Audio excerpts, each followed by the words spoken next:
আসসালামু আলাইকুম প্রিয় দর্শক, আপনারা সকলে কেমন আছেন? আশা করি ভালো আছেন। এখানে পেয়ে গেছি একজন কৃষিকে, যে জমির কাজ করছিল, দিয়ে আসলো, দিয়ে আমি ওনাকে কিছু প্রশ্ন করবো, উত্তরগুলো দিতে পারলে ওনার জন্য কিছু পুরস্কার আছে আমাদের তরফ থেকে। তো আমি আপনাকে কিছু প্রশ্ন করবো, আপনি উত্তর দিতে ইচ্ছুক? হ্যাঁ, অবশ্যই।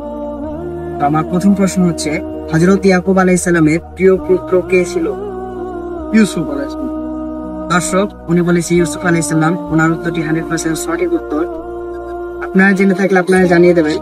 আমার দ্বিতীয় প্রশ্ন হচ্ছে, ইউসুফ আলাইহিস সালামকে কোন দেশে প্রবাসী হওয়ার সুযোগ দেওয়া হয়েছিল? অপশন এ হচ্ছে মিশর, অপশন বি হচ্ছে পারস্য, অপশন সি হচ্ছে রোম, অপশন ডি হচ্ছে ফিলিস্তিন।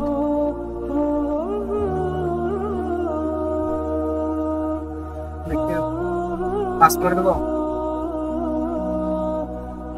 Pass pass. দর্শক, মনে বলেছে পাস। আপনারা জানা থাকলে আপনারা জানিয়ে দেবেন।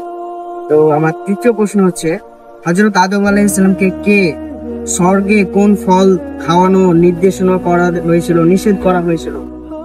নিষিদ্ধ ফল, বন্ধ ফল। দর্শক, উনি বলেছে নিষিদ্ধ ফল। ওনার এই উত্তরটি 100% সঠিক উত্তর। তো ওনাকে আমি পুরস্কৃত করলাম। আপনাকে পুরস্কারটা পেয়ে কেমন উপভোগ হচ্ছে? অনেক ভালো লাগছে। দর্শক, আপনারা সকলে ভালো থাকবেন, সুস্থ থাকবেন। আল্লাহ হাফেজ।